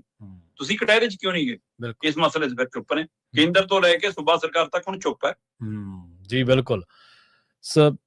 ਜੇ ਸਧਾਰਨ ਬੰਦਾ ਹੋਵੇ ਨਾ ਜੀ ਤੇ ਉਹਦੀ ਰਿਹਾਈ ਹੋ ਜੇ ਕੋਰਟ ਦੇ ਵਿੱਚੋਂ, ਤੇ ਉਹ ਜਿਹੜੇ ਛੱਡਣ ਵਾਲੇ ਨੇ ਜੇਲ੍ਹ ਦੇ ਵਿੱਚੋਂ, ਕਹਿੰਦੇ ਪਹਿਲਾਂ ਉੱਥੋਂ ਪੇਪਰ ਲਿਆਓ ਵਕੀਲ ਕੋਲੋਂ ਕਢਵਾ ਕੇ। ਮਤਲਬ ਕੋਰਟ ਨੇ ਇਹ ਕਿਹਾ ਹੁੰਦਾ ਵੀ ਬਾਜ਼ਤ ਬਰੀ ਆ, ਜੇ ਇਸ ਕੇਸ ਦੇ ਵਿੱਚੋਂ ਬਰੀ ਕੀਤਾ ਜਾਵੇ। ਇਹੀ ਤਕੀਦ ਕਰਦੀ ਹੈ ਨਾ ਕੋਰਟ। ਤੇ ਉਹ ਫਿਰ ਵੀ ਪੇਪਰ ਭਾਲਦੇ ਆ ਤੇ ਬਕਾਇਦਾ ਉਹਦੇ ਤੇ ਵਕੀਲ ਦੇ ਹਸਤਾਖਰ, ਉਹ ਜਿਹੜੇ ਨਾਲ ਜੁੜੇ ਬੰਦੇ ਉਹਨਾਂ ਦੇ, ਜੱਜ ਸਾਹਿਬ ਦੇ ਸਾਈਨ, ਜੋ ਵੀ ਹੈ, ਉਹ ਜਿੰਨਾ ਚਿਰ ਜੇਲ੍ਹ ਦੇ ਵਿੱਚ ਪਹੁੰਚਦਾ ਨਹੀਂ ਉਹਨਾਂ ਚਿਰ ਰੁਕਾ, ਉਹਨਾਂ ਚਿਰ ਉਹ ਬੰਦਾ ਬਾਹਰ ਨਹੀਂ ਆਉਂਦਾ। ਤੇ ਇੱਥੇ ਵੇਖ ਲਓ ਇਹਨਾਂ ਦੇ ਲਈ ਕਿੰਨਾ ਤਾਂ ਵੀ ਕਿੰਨਿਆਂ ਨੂੰ ਮੱਥੇ ਟੇਕਦੇ ਨੇ ਆਰਡਰਾਂ ਤੋਂ ਬਾਅਦ ਵੀ। ਹਾਂਜੀ, ਬਿਲਕੁਲ ਬਿਲਕੁਲ। ਅਗਲੀ ਗੱਲ ਕਰੀਏ ਇਸੇ ਪ੍ਰਕਰਨ ਦੇ ਵਿੱਚੋਂ ਹੀ, ਫਿਲਮ ਸਤਲੁਜ ਜਿਹੜੀ ਉਹਦੀ ਮੰਗ ਕਹਿੰਦੇ ਇੰਨੀ ਹੋ ਗਈ ਹੈ ਪਿੰਡਾਂ ਦੇ ਵਿੱਚ ਜਾਂ ਹੋਰ ਥਾਵਾਂ ਦੇ ਉੱਤੇ, ਸਾਰੇ ਥਾਵਾਂ ਦੇ ਉੱਤੇ, ਕਿ ਪ੍ਰੋਜੈਕਟਰ ਜਿਹੜੇ ਨੇ ਉਹ ਹੁਣ ਅਗਸਤ ਤੱਕ ਵਿਹਲੇ ਨਹੀਂ ਜੀ, ਸਾਰੇ ਬੁੱਕ ਹੈ। ਪ੍ਰਵੀਨ ਜੀ, ਪੰਜਾਬ ਤੋਂ ਪਹਿਲਾਂ ਜੀ ਹਰਿਆਣਾ ਤੇ ਰਾਜਸਥਾਨ ਚ ਕਈ ਥਾਵਾਂ ਤੇ, ਸਾਂਝੀਆਂ ਥਾਵਾਂ ਤੇ ਫਿਲਮਾਂ ਦਿਖਾਉਣ ਦੇ ਦ੍ਰਿਸ਼ ਸਾਡੇ ਸਾਹਮਣੇ ਆਏ। ਹਾਂਜੀ, ਬਿਲਕੁਲ। ਉਸ ਤੋਂ ਬਾਅਦ ਪੰਜਾਬ ਦੇ ਵਿੱਚ ਇੱਕ ਕਵਾਇਦ ਨੇ ਜ਼ੋਰ ਫੜਿਆ। ਵੈਸੇ ਤਾਂ ਅੱਜ ਦੀ ਤਰੀਕ ਦੇ ਵਿੱਚ ਹਰ ਘਰ ਦੇ ਵਿੱਚ ਇੰਟਰਨੈਟ ਹੈ, ਹਰ ਘਰ ਦੇ ਵਿੱਚ ਸਮਾਰਟਫੋਨ ਹੈ, ਜਵਾਕਾਂ ਕੋਲ ਲੈਪਟਾਪ ਜਾਂ LEDਆਂ ਦੇ ਨਾਲ ਜੋੜਨ ਦੀ ਕਲਾ ਹੈ। ਇਸ ਲਈ ਸਾਰਿਆਂ ਕੋਲ ਪਹੁੰਚ ਗਈ ਉਹ ਫਿਲਮ ਤੇ ਘਰ ਘਰ ਦੇਖੀ ਜਾ ਰਹੀ ਹੈ ਜੀ, ਹੈ ਨਾ। ਬਜ਼ੁਰਗ ਦੇਖ ਰਹੇ ਨੇ, ਅਗਲੀ ਪੀੜ੍ਹੀ ਨੂੰ ਨਾਲ ਬਿਠਾ ਕੇ ਦਿਖਾ ਰਹੇ ਨੇ। ਇੱਕ ਦੌਰ ਸੀਗਾ, ਮਤਲਬ ਜਦੋਂ ਨਾ VCR ਦਾ ਦੌਰ ਸੀਗਾ, ਤਾਂ ਉਸ ਦੌਰ ਦੇ ਵਿੱਚ ਮਹੱਲੇ ਦੇ ਮੁੰਡੇ ਇਕੱਠੇ ਹੋ ਕੇ 10-10 ਰੁਪਏ 20-20 ਰੁਪਏ ਪਾ ਕੇ VCR ਕਿਰਾਏ ਤੇ ਲਿਆਉਂਦੇ ਸੀ। ਹਾਂਜੀ। ਫਿਰ ਕਿਸੇ ਇੱਕ ਦਾ ਬਾੜਾ, ਕਿਸ ਦੀ ਮੋਟਰ, ਕਿਸ ਦਾ ਖੂਹ, ਕਿਸ ਦਾ ਡੰਗਰ ਵਾਲਾ, ਕਿਸ ਦਾ, ਹੈ ਨਾ, ਏਦਾਂ ਮਤਲਬ ਉੱਥੇ ਦੇਖੀਆਂ ਜਾਂਦੀਆਂ ਸੀਗੀਆਂ। ਤਾਂ ਫਿਲਮਾਂ ਲਿਆਓ ਵੀ, 4 ਫਿਲਮਾਂ, ਇੱਕ ਹਿੰਦੀ ਲਿਆਂਦੀ, 2 ਪੰਜਾਬੀ ਲਿਆਂਦੀਆਂ, ਦੇਖ ਲੀਆਂ ਜੀ। ਅੱਜ ਉਸ ਦੌਰ ਨੂੰ ਚੇਤੇ ਕੀਤਾ ਜਾ ਰਿਹਾ ਇਸ ਰੂਪ ਦੇ ਵਿੱਚ ਕਿ ਬੇਸ਼ੱਕ ਹਰ ਘਰ ਦੇ ਵਿੱਚ ਸਾਧਨ ਹੈਗਾ, ਕੱਲਾ ਟੱਬਰ ਆਪਣੇ ਆਪ 'ਚ ਬੈਠ ਕੇ ਦੇਖ ਸਕਦਾ ਹੈ, ਤਾਂ ਵੀ ਪਿੰਡ ਪੱਧਰ ਤੇ ਪਹਿਲ ਕਦਮੀ ਹੋ ਰਹੀ ਹੈ ਕਿ ਸਾਂਝੀ ਥਾਂ ਤੇ ਪ੍ਰੋਜੈਕਟਰ ਲਾਓ, ਇਕੱਠੇ ਬੈਠ ਕੇ ਦੇਖੋ। ਉਹ ਇੱਕ ਸੁਨੇਹਾ ਦੇਣ ਦੀ ਪ੍ਰਕਿਰਿਆ ਹੈ ਜੀ ਕਿ ਅਸੀਂ ਆਪਣੇ ਇਤਿਹਾਸ ਦੇ ਪੰਨੇ ਫਰੋੜ ਰਹੇ ਹਾਂ। ਮਤਲਬ ਅੱਜ ਦੀ ਪੀੜ੍ਹੀ ਜਿਹੜੀ ਕਿਤਾਬਾਂ ਵੱਲ ਨੂੰ ਘੱਟ ਜਾਂਦੀ ਹੈ, ਇਸ ਲਈ ਉਹਨਾਂ ਦੇ ਲਈ ਇਹ ਫਿਲਮ ਬਹੁਤ ਮਹੱਤਵ ਰੱਖਦੀ ਹੈ। ਸਹੀ ਹੈ। ਤੇ ਫਿਰ ਇਹ ਪਹਿਲ ਕਦਮੀ ਤੁਰੀ ਤੇ ਪਹਿਲ ਕਦਮੀ ਐਸੀ ਤੁਰੀ ਕਿ ਲਹਿਰ ਬਣ ਗਈ ਜੀ। ਹੁਣ ਮਤਲਬ ਉਹ ਪਿੰਡ, ਉਹ ਇਲਾਕਾ ਆਪਣੇ ਆਪ ਨੂੰ ਦਾਗੀ ਮਹਿਸੂਸ ਕਰੂਗਾ ਕਿ ਲੈ ਵੀ ਅਸੀਂ ਕਿਤੇ ਦੂਏ ਪਾਸੇ ਖੜੇ ਨਾ ਨਜ਼ਰ ਆ ਜਾਈਏ, ਇਸ ਲਈ ਸਾਡੇ ਪਿੰਡ ਵੀ ਪ੍ਰੋਜੈਕਟਰ ਲੱਗਣਾ ਚਾਹੀਦਾ ਜੀ। ਇਹਦੇ ਵਿੱਚੋਂ ਧਾਰਮਿਕ ਸੰਸਥਾਵਾਂ, ਸਿੱਖ ਸੰਸਥਾਵਾਂ, ਸਮਾਜਿਕ ਸੰਸਥਾਵਾਂ, ਹੈ ਨਾ, ਕੁਝ ਹਿੰਦੂ ਸੰਸਥਾਵਾਂ ਨੇ DCਆਂ ਤੱਕ ਪਹੁੰਚ ਕੀਤੀ ਕਿ ਸਾਨੂੰ ਮਨਜ਼ੂਰੀ ਦਿਓ, ਅਸੀਂ ਵੀ ਫਿਲਮ ਦਿਖਾਉਣੀ ਹੈ। ਇੱਥੋਂ ਤੱਕ ਪਹਿਲ ਕਦਮੀ ਇਹ ਹੈ ਪੰਜਾਬ ਜੀ, ਇਹ ਸਮਝਣ ਦੀ ਲੋੜ ਹੈ। ਹੁਣ ਇਹਦੇ ਵਿੱਚ ਹੋਇਆ ਕਿ ਇੱਕ ਕੁਝ ਪ੍ਰੋਜੈਕਟਰ ਨੇ, ਉਹਨਾਂ ਕਿਸਾਨ ਜਥੇਬੰਦੀਆਂ ਕੋਲ ਹੈਗੇ, ਕੁਝ ਸਮਾਜਿਕ ਜਥੇਬੰਦੀਆਂ ਕੋਲ ਹੈਗੇ, ਕੁਝ ਪ੍ਰਾਈਵੇਟ ਅਦਾਰਿਆਂ ਕੋਲ ਹੈਗੇ। ਪ੍ਰਾਈਵੇਟ ਅਦਾਰਾ ਫਿਰ ਵੀ ਦੇਣ ਤੋਂ ਡਰਦਾ ਹੁੰਦਾ ਕਿ ਪਤਾ ਨਹੀਂ ਸਾਡੇ ਤੇ ਕੋਈ ਕਾਨੂੰਨੀ ਕਾਰਵਾਈ ਨਾ ਹੋ ਜਾਵੇ, ਕੁਝ ਨਾ ਹੋ ਜਾਵੇ। ਇੱਥੇ ਜਥੇਬੰਦੀਆਂ, ਸਮਾਜਿਕ ਧਾਰਮਿਕ ਜਥੇਬੰਦੀਆਂ ਆਪਣੀਆਂ ਪਹਿਲਾਂ ਹੀ ਪਤਾ ਕਿ ਆ ਜਾਓ ਭਾਈ ਥਾਣੇ, ਲੈ ਜਾਓ, ਛੱਡ ਜਾਓ, ਕਰ ਲਓ। ਉਹ ਕਹਿੰਦੇ ਚੱਕੋ ਪ੍ਰੋਜੈਕਟਰ ਦੇਖੋ। ਪਿੰਡ ਪੱਧਰ ਤੇ ਪ੍ਰੋਜੈਕਟਰ ਦੇ ਰਾਹੀਂ ਫਿਲਮ ਦਿਖਾਉਣੀ ਸ਼ੁਰੂ ਹੋ ਗਈ। ਤੇ ਸਥਿਤੀ ਇਹ ਹੈ ਕਿ ਕੋਈ ਪੈਸਾ ਨਹੀਂ, ਕੋਈ ਕਿਸ ਤੋਂ ਕੁਛ ਨਹੀਂ, ਤਾਂ ਵੀ 15 ਅਗਸਤ ਤੱਕ ਦੀ ਬੁਕਿੰਗ ਹੈ ਪ੍ਰੋਜੈਕਟਰ ਦੀ। ਜੀ ਸਹੀ ਹੈ। ਉਹ ਕਹਿੰਦੇ ਬਾਈ ਕਿ ਜੇ ਅਸੀਂ ਪੈਸਾ ਨਹੀਂ ਲੈ ਰਹੇ ਪਰ ਗਾਹਾਂ ਨੂੰ ਕਿਸੇ ਨੂੰ ਹਾਮੀ ਤਾਂ ਭਰਨੀ ਹੈ ਕਿ ਬਈ ਤੂੰ ਇੰਨੀ ਤਰੀਕ ਨੂੰ ਤੂੰ ਦੇਖ ਲਈ। ਕਹਿੰਦੇ ਜਦੋਂ ਉਹ ਹਿਸਾਬ ਰੱਖ ਰਹੇ ਤਾਂ 15 ਅਗਸਤ ਤੱਕ ਅਜੇ ਪ੍ਰੋਜੈਕਟਰ ਨਹੀਂ ਵਿਹਲਾ, ਤੇ ਉਹ ਤੋਂ ਬਾਅਦ ਵਾਲੇ ਨੂੰ ਅਜੇ ਨਾ ਕਰਨੀ ਪੈ ਰਹੀ ਹੈ ਕਿ ਬਾਈ ਪਤਾ ਨਹੀਂ ਅਜੇ, ਪਹਿਲਾਂ ਇੰਨਾ ਤਾਂ ਦੇਖ ਲਓ। ਸੋ ਇਹ ਸਥਿਤੀ ਹੈ। ਹੋਰ ਇਹ ਤੋਂ ਵੀ ਅੱਗੇ ਫਿਰ ਹੁਣ ਜਿਨ੍ਹਾਂ ਨੂੰ ਪ੍ਰੋਜੈਕਟਰ ਨਹੀਂ ਮਿਲ ਰਿਹਾ ਫਿਰ ਉਹ ਕੀ ਕਰਨ? 13,000 ਪਿੰਡ ਹੈ ਜੀ, ਉਹਦੇ ਵਿੱਚੋਂ 5,000 7,000 ਪਿੰਡਾਂ 'ਚ ਵੀ ਦਿਖਾਈ ਜਾਂਦੀ ਆ। ਸਹੀ ਹੈ। ਤਾਂ ਉਹ ਵੀ ਤਾਂ ਕੁਝ ਚਾਹੀਦਾ ਨਾ ਦਿਖਾਉਣ ਲਈ। ਹਾਂਜੀ ਹਾਂਜੀ ਬਿਲਕੁਲ। ਫਿਰ ਉਹਦੇ ਲਈ ਕਹਿੰਦੇ ਵੀ ਜਿਹੜੇ ਆ ਡੀਜੇ ਵਾਲੇ ਨੇ ਉਹਨਾਂ ਦੀ ਮੰਗ ਵੱਧ ਗਈ। ਅੱਜ ਕੱਲ ਜਿਹੜੇ ਚੰਗੇ ਡੀਜੇ ਵਾਲੇ ਨੇ ਉਹਨਾਂ ਨੇ ਐਲਈਡੀਆਂ ਰੱਖੀਆਂ ਹੋਈਆਂ ਨੇ ਬੜੀਆਂ ਬੜੀਆਂ, ਉਹ ਉਹਦੇ ਨਾਲ ਸਕਰੀਨਾਂ ਚੱਲਦੀਆਂ ਹੁੰਦੀਆਂ ਨੇ ਜਦੋਂ ਨੱਚਣ ਗਾਉਣ ਜਾਂ ਚੱਲਦਾ ਹੁੰਦਾ ਹੈ ਨਾ। ਸੋ ਉਹ ਸਕਰੀਨਾਂ ਦੀ ਮੰਗ ਵੱਧ ਗਈ। ਬਾਈ ਉਹਦਾ 5,000 ਰੁਪਇਆ ਕਿਰਾਇਆ ਲਿਆ ਜਾ ਰਿਹਾ ਫਿਲਮ ਦਿਖਾਉਣ ਦੇ ਹਿਸਾਬ ਨਾਲ ਕਿ 4 ਘੰਟੇ ਦਾ ਜਾਂ 3 ਘੰਟੇ ਦਾ, ਹੈ ਨਾ। ਤੇ ਉਹ ਕਈ ਤਾਂ ਪਿੰਡ ਦੇ ਸਰਪੰਚ, ਕਈ ਲੰਬੜਦਾਰ, ਕਈ ਪਿੰਡ ਦੇ ਮੋਹਤਵਾਰ, ਕਈ ਨੌਜਵਾਨ ਸਭਾਵਾਂ ਦੇ ਪ੍ਰਧਾਨ, ਕਈ ਕੁਛ ਉਹ ਆਪਣੀ ਜੇਬ ਤੋਂ ਦੇ ਰਿਹਾ ਕਿ ਮੈਂ ਇੱਥੋਂ ਲੈ ਲਾ, ਤੂੰ ਆ ਕੇ ਸਾਡੇ ਫਿਲਮ ਦਿਖਾ। ਕਈ ਸੰਸਥਾਵਾਂ ਪੈਸੇ ਇਕੱਠੇ ਕਰਕੇ ਦੇ ਰਹੀਆਂ, ਕਈ ਪਿੰਡਾਂ ਨੇ ਆਪ ਢਾਲ ਪਾ ਲਈ ਕਿ ਲੈ ਅਸੀਂ ਪਾ ਦਿੰਦੇ ਹਾਂ ਬਈ, ਕਰਕੇ ਕਰ ਲਓ। ਜਿਹੜੇ ਮਰਜ਼ੀ ਹਿੱਲੇ ਹੋਵੇ ਫਿਲਮ ਦਿਖਾਉਣ ਦੀ ਕਵਾਇਦ ਹੈ। ਹੁਣ ਸਿਆਸਤਦਾਨ ਤਾਂ ਇਹਦੇ ਵਿੱਚੋਂ ਇਹ ਲੱਭ ਰਿਹਾ ਕਿ ਮੈਂ ਆਪਣੀ ਚਮੜੀ ਕਿਵੇਂ ਬਚਾ ਕੇ ਨਿਕਲਾਂ ਜੀ, ਇਹ ਸਾਰੇ ਘਟਨਾਕ੍ਰਮ ਚੋਂ, ਹੈ ਨਾ। ਰਾਸ਼ਟਰੀ ਮੀਡੀਆ ਤੇ ਸਰਕਾਰੀ, ਪੰਜਾਬ ਦਾ ਸਰਕਾਰੀ ਮੀਡੀਆ। ਪੰਜਾਬ ਦਾ ਸਰਕਾਰੀ ਮੀਡੀਆ ਦਾ ਮਤਲਬ ਕੱਲਾ ਇਹ ਨਹੀਂ ਜਿਹੜਾ ਆਮ ਆਦਮੀ ਪਾਰਟੀ ਨਾਲ, ਜਿਹੜਾ ਦੂਜੀਆਂ ਸਿਆਸੀ ਧਿਰਾਂ ਨਾਲ ਵੀ ਖੜਾ, ਉਹ ਸਾਰਾ ਸਰਕਾਰੀ ਹੋਇਆ ਜਿਹੜਾ ਕਿਸੇ ਵੀ ਸਿਆਸੀ ਜਮਾਤ ਦਾ ਬੋਲੀ ਬੋਲਦਾ। ਉਹ ਮੀਡੀਆ ਸਿਰਫ ਇਸੇ ਨੈਰੇਟਿਵ ਦੇ ਇਰਦ ਗਿਰਦ ਘੁੰਮ ਰਿਹਾ ਕਿ ਫਿਲਮ ਆਈ, ਫਿਲਮ ਦੇ ਨਾਲ ਰਾਜਨੀਤਿਕ ਲਾਹਾ ਕਿਹਨੂੰ, ਫਾਇਦਾ ਕਿਹਨੂੰ, ਨਫਾ ਕਿਹਨੂੰ, ਨੁਕਸਾਨ ਕਿਹਨੂੰ, ਉਹ ਇਸੇ ਪ੍ਰਗਟਾਵੇ ਦੇ ਵਿੱਚ ਹੈ ਜੀ। ਤੇ ਤੀਜੀ ਧਿਰ ਉਹ ਹੈ ਜਿਹੜੇ ਲੋਕ ਇਸ ਫਿਲਮ ਦੇ ਰਾਹੀਂ ਮਨੁੱਖੀ ਅਧਿਕਾਰ ਦੀ ਗੱਲ ਕਰਨ ਲੱਗੇ ਨੇ, ਹੈਨਾ, ਅਦਾਲਤ ਤੱਕ ਪਹੁੰਚ ਕਰਨ ਲੱਗੇ ਨੇ ਕਿ ਬੈਨ ਕਿਵੇਂ। ਸਹੀ ਹੈ। ਤੇ ਇਹ ਵੀ ਅਜੇ ਤੱਕ ਤੁਸੀਂ ਦੱਸਣ ਲਈ ਤਿਆਰ ਨਹੀਂ ਕਿ ਬੈਨ ਲਾਇਆ ਕਿਹਨੇ। ਤੇ ਇਸ ਲਈ ਇਹਦੇ ਉੱਤੇ ਫਿਰ ਜਾਂਚ ਕਮਿਸ਼ਨ ਹੁਣ ਕਿਉਂ ਨਹੀਂ ਬਿਠਾਉਂਦੇ? ਰਵਨੀਤ ਬਿੱਟੂ ਕਹਿੰਦਾ ਪੰਜਾਬ ਦੇ ਹਿੰਦੂ ਉੱਠੋ, ਅੱਛਾ ਸਾਡੇ ਲਈ ਕੁਰਬਾਨੀ ਦਿੱਤੀ ਹੈ ਤੁਸੀਂ, ਹੈ। ਮਤਲਬ ਉਹਨੂੰ ਪੁੱਛੇ ਕੋਈ ਉੱਠ ਕੇ ਕਿ ਤੂੰ ਕਿਹਦੇ ਲਈ ਕੁਰਬਾਨੀ ਦਿੱਤੀ ਹੈ? ਤੂੰ ਹਿੰਦੂਆਂ ਦਾ ਲੀਡਰ ਹੈ, ਸਹੀ ਹੈ, ਤੂੰ ਨੁਮਾਇੰਦਾ ਹਿੰਦੂਆਂ ਦਾ। ਮਤਲਬ ਜਿਹੜਾ ਪੰਜਾਬ 84 ਚ ਨਹੀਂ ਆਪਸ ਚ ਟਕਰਾਇਆ, ਤੁਸੀਂ ਉਹਨੂੰ ਹੁਣ ਇਸ ਫਿਲਮ ਦੇ ਨਾਂ ਤੇ ਟਕਰਾਉਣ ਨੂੰ ਫਿਰਦੇ ਹੋ, ਹੈ ਨਾ। ਤੇ ਦੂਸਰੀ, ਜੇ ਇੰਨੀ ਉਹ ਗੱਲ ਆ ਫਿਰ ਤੁਸੀਂ ਕਰਾ ਲੈਂਦੇ ਜਾਂਚ, ਕਿਹਨੇ ਰੋਕਿਆ ਅੱਜ ਤੱਕ? ਸਵਾਲ ਤਾਂ ਇਹੀ ਆ ਨਾ ਕਿ ਪੰਜਾਬ ਦੇ ਵਿੱਚ ਜੇ ਖਾੜਕੂਆਂ ਨੇ ਮਾਰੇ ਜਾਂ ਖਾੜਕੂਆਂ ਨੂੰ ਮਾਰਿਆ ਜਾਂ ਪੁਲਿਸ ਵਾਲੇ ਮਾਰੇ ਜਾਂ ਆਮ ਲੋਕ ਮਾਰੇ, ਉਹਦੇ ਵਿੱਚ ਹਿੰਦੂ ਸਿੱਖ ਜਿਹੜੇ ਵੀ ਮਾਰੇ, ਤੇ ਜਿੰਨਾ ਪੰਜਾਬ ਮਰਿਆ ਤੁਸੀਂ ਉਹਦਾ ਡਾਟਾ ਇਕੱਠਾ ਕਰਨ ਲਈ ਕਦੇ ਕੋਈ ਕਮਿਸ਼ਨ ਬਿਠਾਇਆ? ਕੇਂਦਰ 'ਚ ਤੁਹਾਡੀ ਸਰਕਾਰ ਨੂੰ ਵੀ ਇੰਨੇ ਸਾਲ ਹੋ ਗਏ ਜਿਹਦੀ ਹੁਣ ਬੀਜੇਪੀ ਦੀ ਬੋਲੀ ਬੋਲਦੇ ਹੋ। ਨਾ ਕਾਂਗਰਸ ਸਰਕਾਰ ਨੇ ਕਦੇ ਪਹਿਲ ਕਦਮੀ ਕੀਤੀ, ਨਾ ਬੀਜੇਪੀ ਨੇ ਕਰ ਲਈ ਇੰਨੇ ਸਾਲਾਂ 'ਚ। ਪੰਜਾਬ 'ਚ 3-3 ਸਰਕਾਰਾਂ, 4-4 ਸਰਕਾਰਾਂ ਆ ਰਹੀਆਂ ਵੱਖ-ਵੱਖ ਪਾਰਟੀਆਂ ਦੀਆਂ, ਨਾ ਉਹਨਾਂ ਨੇ ਕਦੇ। ਤੁਸੀਂ ਜਾਂਚ ਕਰਾ ਲੈਂਦੇ ਨਾ। ਘੱਟੋ ਘੱਟ ਕੁੱਲ ਮੌਤਾਂ ਦਾ ਅੰਕੜਾ ਸਾਹਮਣੇ ਲਿਆ ਦਿਓ। ਇੱਥੇ ਡਰਾਮੇ ਹੋਈ ਜਾਂਦਾ, ਕੋਈ ਕਹਿੰਦਾ ਜੀ 25,000 ਇੱਧਰ ਮਾਰਤੇ, ਕੋਈ ਕਹਿੰਦਾ ਜੀ 35,000 ਉੱਧਰ ਮਾਰਤੇ। ਸੋ ਇਸ ਲਈ ਜਿਹੜਾ ਇਹ ਟਕਰਾਅ ਦੀ ਰਾਜਨੀਤੀ ਪੈਦਾ ਕੀਤੀ ਹੈ, ਇਹਦੇ ਵਿੱਚੋਂ ਇਹ 227 ਦੇਖਦੇ ਨੇ, ਪਰ ਪੰਜਾਬ ਹੱਕਾਂ ਦੀ ਲੜਾਈ ਦੇਖਦਾ, ਲੋਕ ਹੱਕ ਦੇਖਦੇ ਨੇ। ਸਹੀ ਹੈ, ਸਹੀ। ਤੇ ਉਹਦੇ ਵਿੱਚੋਂ ਜਿਹੜੇ ਰਾਜਪਾਲ ਵਾਲੇ ਮਾਮਲੇ 'ਚ ਝੂਠ ਬੋਲ ਸਕਦੇ ਨੇ, ਉਹ ਹੁਣ ਮੀਡੀਆ 'ਚ ਆ ਕੇ ਕਹਿ ਰਹੇ ਨੇ ਕਿ ਫਿਲਮ ਅਸੀਂ ਨਹੀਂ ਰਕਾਈ। ਕੇਂਦਰ ਕਹਿੰਦਾ ਅਸੀਂ ਨਹੀਂ ਰਕਾਈ, ਅਸੀਂ ਤਾਂ ਕਮੇਟੀ ਬਿਠਾਤੀ। ਜੇ ਕੇਂਦਰ ਨੇ ਵੀ ਨਹੀਂ ਰਕਾਈ, ਸੂਬੇ ਨੇ ਵੀ ਰਕਾਈ, ਫਿਰ ਰਾਹੁਲ ਗਾਂਧੀ 'ਚ ਇੰਨੀ ਤਾਕਤ ਆ ਗਈ ਕਿ ਉਹਨੇ ਫਿਲਮ ਰਕਾਤੀ। ਫਿਰ ਪ੍ਰਤਾਪ ਬਾਜਵੇ ਹੋਰਾਂ 'ਚ ਇੰਨੀ ਤਾਕਤ ਆ ਗਈ, ਫਿਰ ਸੁਖਵੀਰ ਉਹਨਾਂ 'ਚ ਇੰਨੀ ਤਾਕਤ ਆ ਗਈ, ਕਿਹਨੇ ਰਕਾਤੀ ਦੱਸੋ ਨਾ। ਸਰਕਾਰਾਂ ਤੁਹਾਡੀਆਂ ਸੂਬੇ ਤੋਂ ਲੈ ਕੇ ਕੇਂਦਰ ਤੱਕ, ਇੱਕ ਪਾਸੇ ਆਮ ਆਦਮੀ ਦੀ, ਇੱਕ ਪਾਸੇ ਬੀਜੇਪੀ ਦੀ, ਤੇ ਜੇ ਦੋਵਾਂ ਨੇ ਨਹੀਂ ਰਕਾਈ ਫਿਰ ਰਕਾਈ ਕਿਹਨੇ? ਤੇ ਜੇ ਤੁਸੀਂ ਨਹੀਂ ਰਕਾਈ ਤੇ ਲੋਕ ਆਪਣੇ ਪੈਸੇ ਖਰਚ ਕੇ ਪਿੰਡਾਂ 'ਚ ਪ੍ਰੋਜੈਕਟਰਾਂ ਤੇ ਦੇਖ ਰਹੇ ਨੇ, ਫਿਰ ਤੁਹਾਡੀ ਪੁਲਿਸ ਪ੍ਰੋਜੈਕਟਰ ਚੱਕਣ ਕਿਉਂ ਜਾਂਦੀ ਹੈ? ਸਹੀ ਹੈ। ਫਿਰ ਰੋਕਣ ਕਿਉਂ ਜਾਂਦੀ ਹੈ? ਪੁਲਿਸ ਤਾਂ ਤੁਹਾਡੀ ਹੈ ਨਾ। ਤੇ ਉਸ ਦੌਰ ਦੀ ਫਿਲਮ ਅੱਜ ਦੀ ਪੁਲਿਸ ਨੂੰ, ਅੱਜ ਦੀਆਂ ਸਰਕਾਰਾਂ ਨੂੰ ਕਿਉਂ ਡਰ ਲੱਗਦਾ ਹੈ? ਸਹੀ ਹੈ, ਬਿਲਕੁਲ। ਇਹਨਾਂ ਨੂੰ ਕੀ ਦੁੱਖ ਦੇ? ਇਹਦਾ ਮਤਲਬ ਤੁਸੀਂ ਸਾਰੇ ਉਸੇ ਤਰ੍ਹਾਂ ਦੇ। ਸਹੀ ਹੈ। ਸੋ ਪੰਜਾਬ ਦੇ ਪਿੰਡ-ਪਿੰਡ 'ਚ ਫਿਲਮ ਦਿਖਾਈ ਜਾ ਰਹੀ ਹੈ, ਔਰ ਇਹ ਸੁਨੇਹਾ ਦੂਰ ਤੱਕ ਜਾਂਦਾ ਕਿ ਸਾਰੀਆਂ ਲੜਾਈਆਂ ਹਥਿਆਰਬੰਦ ਤਰੀਕੇ ਨਾਲ ਨਹੀਂ ਲੜੀਆਂ ਜਾਂਦੀਆਂ ਹੁੰਦੀਆਂ, ਉਹੀ ਲੜਾਈਆਂ ਜਾਇਜ਼ ਨਹੀਂ ਹੁੰਦੀਆਂ। ਆਹ ਵੀ ਤਰੀਕਾ ਹੈਗਾ ਲੜਾਈ ਲੜ ਕੇ ਅਮਰ ਹੋਣ ਦਾ, ਜਿਹੜਾ ਜਸਵੰਤ ਸਿੰਘ ਖਾਲੜਾ ਨੇ ਰਾਹ ਚੁਣਿਆ। ਜੀ, ਅਗਲੀ ਗੱਲ ਕਰੀਏ ਸ਼ਰਮਾ ਜੀ, SIR ਦੀ। ਆਪਾਂ ਕਈ ਦਿਨਾਂ ਤੋਂ ਗੱਲ ਕਰ ਰਹੇ ਹਾਂ। SIR ਦੇ ਤਹਿਤ ਕਹਿੰਦੇ ਵੋਟ ਕੱਟੀ ਤਾਂ 9 ਸਕੀਮਾਂ ਚੋਂ ਵੀ ਛੁੱਟੀ ਹੋ ਜੂਗੀ ਤੁਹਾਡੀ। ਪ੍ਰਵੀਨ ਜੀ, ਕਮਾਲ ਜੀ। ਪੰਜਾਬ ਦੇ ਮੁੱਖ ਮੰਤਰੀ ਭਗਵੰਤ ਮਾਨ ਵਿਪਾਸਨਾ 'ਚ ਜਾਂਦੇ ਨੇ ਹਫ਼ਤੇ ਲਈ, ਉੱਥੇ 4 ਦਿਨ ਹੋਰ ਵਧਾ ਲੈਂਦੇ ਨੇ ਜੀ। ਉਹਨਾਂ ਨੂੰ ਪੰਜਾਬ ਦੇ ਕਿਸੇ ਘਟਨਾਕ੍ਰਮ ਦਾ ਉੱਥੇ ਦ੍ਰਿਸ਼ ਨਹੀਂ ਦਿਖਦਾ। ਯਾਦ ਆਉਂਦੀ ਹੈ ਤਾਂ 1000-1500 ਵਾਲੀ ਸਕੀਮ ਕਿ ਮੈਂ ਕਰਕੇ ਗਿਆ, ਤੇ ਉਹਦੇ ਆਧਾਰ ਤੇ ਵੀਡੀਓ ਪਾਉਂਦੇ ਨੇ ਕਿ ਦੇਖਿਓ SIR ਤੁਹਾਡੀ ਵੋਟ ਨਾ ਕੱਟੀ ਜਾਵੇ, ਆਪਣੀ ਵੋਟ ਬਣਵਾ ਲਿਓ। ਜੇ ਵੋਟ ਕੱਟੀ ਗਈ 1015 ਵਾਲੀ ਸਕੀਮ ਤੋਂ ਵਾਂਝੇ ਹੋ ਜਾਓਗੇ ਜੀ। ਉਸ ਤੋਂ ਬਾਅਦ 1 ਨਹੀਂ 2 ਨਹੀਂ 3 ਨਹੀਂ 4 ਨਹੀਂ 9 ਸਕੀਮਾਂ ਜੇ ਇਹਦਾ ਮਾਮਲਾ ਸਾਹਮਣੇ ਆ ਗਿਆ ਕਿ ਜੇ ਤੁਹਾਡੀ ਵੋਟ ਗਈ ਤਾਂ ਤੁਸੀਂ 9 ਸਕੀਮਾਂ ਚੋਂ ਬਾਹਰ। ਜੀ ਸਹੀ ਹੈ। ਹੁਣ ਸਵਾਲ ਇਹ ਹੈ ਕਿ ਜਿਹੜੇ ਭਗਵੰਤ ਮਾਨ ਜੀ ਜਾਂ ਪਾਰਟੀ ਦੇ ਪ੍ਰਧਾਨ ਅਮਨ ਅਰੋੜਾ ਜੀ ਉਹ ਵੀ ਇਹੀ ਗੱਲ ਕਰ ਰਹੇ ਨੇ, ਜਿਹੜੇ ਇਹ ਨੈਰੇਟਿਵ ਸਿਰਜ ਰਹੇ ਨੇ ਕਿ ਵੀ ਆਹ ਸਕੀਮਾਂ ਚੋਂ ਬਾਹਰ ਹੋ ਜਾਓਗੇ ਜੇ ਵੋਟ ਕੱਟੀ ਗਈ। ਕੋਈ ਕਿਉਂ ਨਹੀਂ ਕਹਿੰਦੇ ਕਿ ਲੋਕਤੰਤਰ ਦੀ ਮਜ਼ਬੂਤੀ ਲਈ ਤੁਹਾਡੀ ਵੋਟ ਬਹੁਤ ਜ਼ਰੂਰੀ ਹੈ। ਨਾ SIR ਜ਼ਰੂਰੀ ਹੈ ਇਹਨਾਂ ਨੂੰ ਤਾਂ। ਉਹ ਇਹ ਕਿਉਂ ਨਹੀਂ ਕਹਿੰਦੇ ਵੀ ਕਿ SIR ਦੇ ਤਹਿਤ ਵੋਟ ਕਿਸੇ ਦੀ ਕੱਟੀ ਨਾ ਜਾਵੇ, ਗਲਤ। ਅਸੀਂ ਪਹਿਰੇਦਾਰੀ ਕਰਾਂਗੇ, ਸਾਡੀ ਸਰਕਾਰ ਹੈ ਪੰਜਾਬ 'ਚ, ਨਹੀਂ ਕਹਿ ਸਕਦੇ। ਅਸੀਂ ਪਹਿਰੇਦਾਰੀ ਕਰਾਂਗੇ ਕਿ ਕਿਸੇ ਨਾਗਰਿਕ ਵੋਟ ਤੋਂ ਵਾਂਝਾ ਨਾ ਰਹਿ ਜਾਵੇ। ਚੋਣ ਕਮਿਸ਼ਨ ਕਿਉਂ ਨਹੀਂ ਇਹ ਪਹਿਲ ਕਦਮੀ ਕਰਦਾ ਕਿ ਨਾਗਰਿਕ ਦਾ ਅਧਿਕਾਰ ਹੈ ਵੀ ਉਹਦੀ ਵੋਟ ਰਹੇ, ਕਿਸੇ ਦੀ ਗਲਤ ਬਣ ਨਹੀਂ ਦਿਆਂਗੇ, ਠੀਕ ਵਾਲੇ ਦੀ ਕੱਟਣ ਨਹੀਂ ਦਿਆਂਗੇ, ਅਸੀਂ ਪਹਿਰੇਦਾਰੀ ਕਰਾਂਗੇ। ਲੋਕਾਂ ਤੇ ਤਲਵਾਰ ਲਟਕਾਤੀ। ਸਹੀ ਹੈ।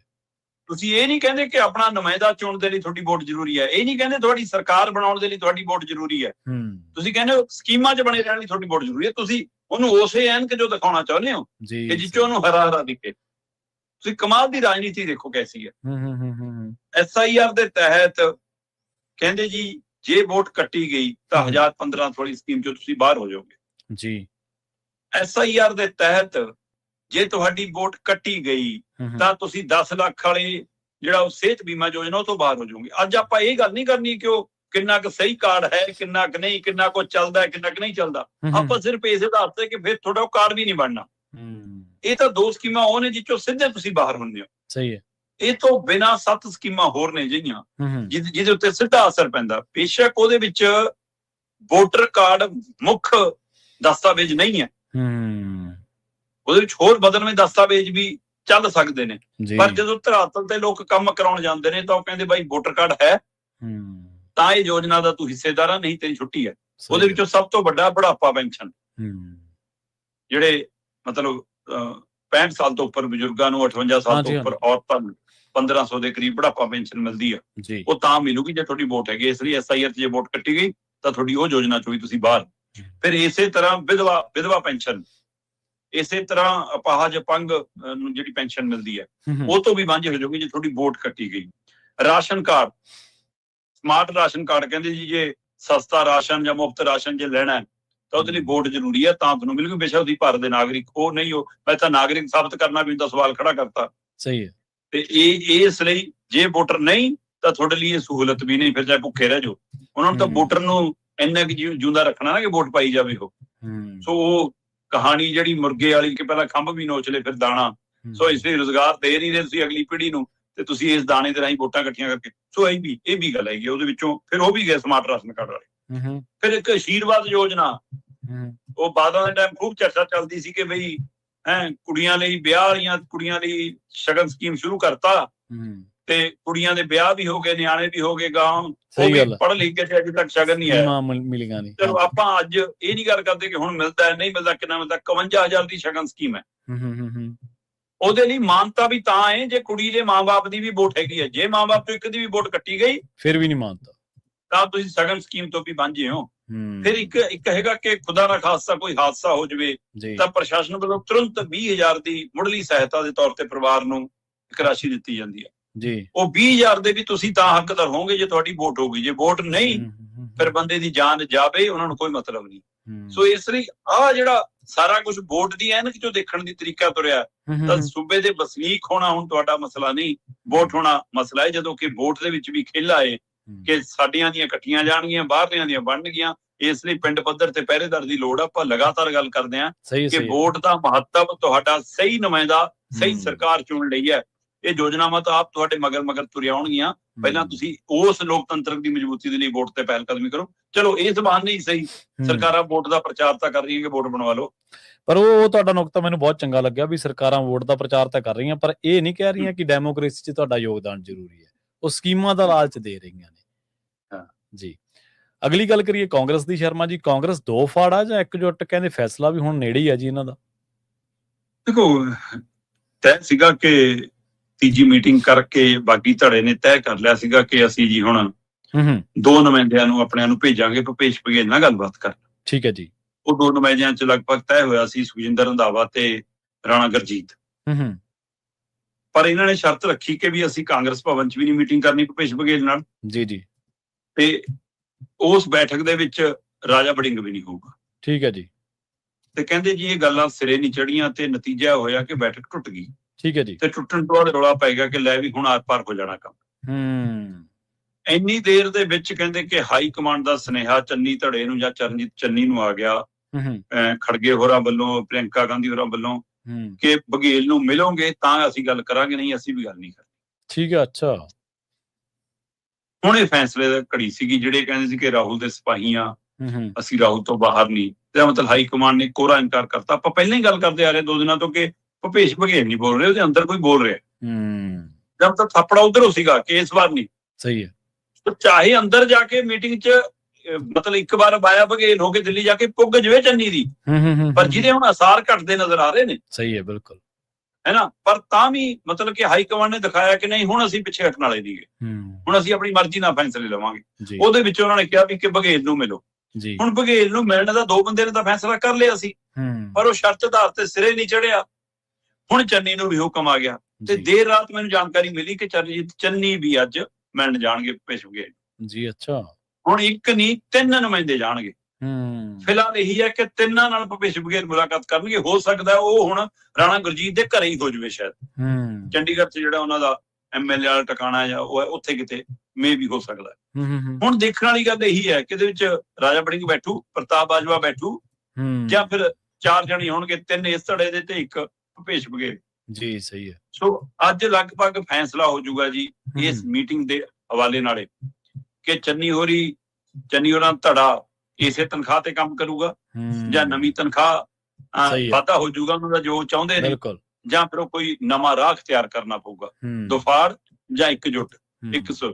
ਅੱਜ ਕਾਂਗਰਸ ਵਾਲਾ ਇਹ ਕੱਟਾ-ਕੱਟੀ ਹੋਣ ਦੀ ਉਮੀਦ ਹੈ। ਬਿਲਕੁਲ ਜੀ। ਤੇ ਜਾਂਦਿਆਂ ਦੀ ਗੱਲ ਕਰੀਏ, ਕਹਿੰਦੇ ਗੱਲਬਾਤ ਦੇ ਲਈ ਨਾ ਹੁਣ ਸਿਮ ਦੀ ਲੋੜ ਆ, ਨਾ ਇੰਟਰਨੈਟ ਦੀ ਲੋੜ ਹੈ, ਸੈਟੇਲਾਈਟ ਫੋਨ ਲਾਂਚ ਹੋ ਗਿਆ ਜੀ। ਬਿਲਕੁਲ ਜੀ, BSNL ਨੇ ਸੈਟੇਲਾਈਟ ਫੋਨ ਲਾਂਚ ਕੀਤਾ ਜੀ। ਮਤਲਬ ਇਹ ਕੋਈ ਉਹੋ ਜਿਹਾ ਸਮਾਰਟਫੋਨ ਨਹੀਂ ਹੈਗਾ ਕਿ ਜਿਹੜਾ ਆਮ ਫੋਨ ਵਰਗਾ ਹੁੰਦਾ ਕਿ 1 ਸਿਮ ਪਾ ਲਓ, 2 ਸਿਮ ਪਾ ਲਓ, ਫਿਰ ਜੀ ਆਪਾਂ ਕਿਤੇ ਇਹੋ ਜਿਹੀ ਥਾਂ ਤੇ ਚਲੇ ਜਾਈਏ ਕਿ ਜੀ ਲਓ ਜੀ ਇੱਥੇ ਤਾਂ ਡੰਡਾ 1 ਰਹਿ ਗਿਆ, 2 ਰਹਿ ਗਿਆ, ਟਾਵਰ ਨਹੀਂ ਨੇੜੇ ਹੈਗੀ ਜੀ, ਫਿਰ ਗੱਲਬਾਤ ਨਹੀਂ ਹੁੰਦੀ, ਆਵਾਜ਼ ਨਹੀਂ ਸਾਫ਼ ਆਉਂਦੀ। ਇਹ ਸੈਟੇਲਾਈਟ ਫੋਨ ਹੈ, ਕਹਿੰਦੇ ਇਹਦੇ ਵਿੱਚ ਨਾ ਸਿਮ ਪੈਣੀ ਹੈ, ਠੀਕ ਹੈ ਜੀ, ਨਾ ਇਹਨੂੰ ਟਾਵਰ ਇੰਟਰਨੈਟ ਦੀ ਲੋੜ ਹੈ। ਇਹ ਉਹ ਤੋਂ ਬਿਨਾਂ ਹੀ ਸਿੱਧਾ ਸੈਟੇਲਾਈਟ ਜੁੜਿਆ ਹੋਊਗਾ। ਤੁਸੀਂ ਗੱਲਬਾਤ ਕਿਤੇ ਵੀ ਕਰ ਸਕਦੇ ਹੋ। ਤੁਸੀਂ ਚਾਹੇ ਮਤਲਬ ਕਿਸੇ ਸੁਰੰਗ 'ਚ ਉਤਰੇ ਹੋਵੋ, ਠੀਕ ਹੈ, ਚਾਹੇ ਕਿਸੇ ਖਾਈ 'ਚ ਉਤਰੇ ਹੋਵੋ, ਚਾਹੇ ਕਿਸੇ ਪਹਾੜ ਤੇ ਚੜੇ ਹੋਵੋ, ਚਾਹੇ ਸਮੁੰਦਰ 'ਚ ਹੋਵੋ, ਚਾਹੇ ਜੰਗਲ 'ਚ ਹੋਵੋ, ਚਾਹੇ ਮਤਲਬ ਕਿ ਕਾਰਗਲ ਦੀ ਪਹਾੜੀ ਤੇ ਹੋਵੋ, ਤੇ ਚਾਹੇ ਕੋਲੀ ਵਾਲੀ ਖਾਨ 'ਚ ਉਤਰੇ ਹੋਵੋ, ਜਿੱਥੇ ਵੀ ਹੋਵੋ ਉੱਥੋਂ ਵੀ ਇਹ ਤੁਹਾਡੀ ਗੱਲਬਾਤ ਕਰਾ ਸਕਦਾ ਜੀ। 1,34,000 ਦੀ ਕੀਮਤ ਦਾ ਇਹ ਸੈਟੇਲਾਈਟ ਫੋਨ, ਠੀਕ ਹੈ, BSNL ਨੇ ਲਾਂਚ ਕੀਤਾ ਤੇ ਨਾਲ ਹੀ ਇਹ ਸਪਸ਼ਟ ਕਰਤਾ ਕਿ ਆਮ ਲੋਕਾਂ ਲਈ ਨਹੀਂ ਹੈ। ਇਹ ਨਿਗਾ ਕਿ ਇਹਦੀਆਂ ਦੁਕਾਨਾਂ ਖੁੱਲਣਗੀਆਂ ਤੇ ਤੁਸੀਂ ਸ਼ੋਰੂਮ ਤੋਂ ਜਾ ਕੇ ਪੈਸੇ ਦੇ ਕੇ ਕੋਈ ਵੀ ਖਰੀਦ ਲੂਗਾ ਜੀ ਜੀ। ਇਹ ਮਨਜ਼ੂਰੀ ਲੈ ਕੇ ਮਿਲੂਗਾ ਸਰਕਾਰੀ।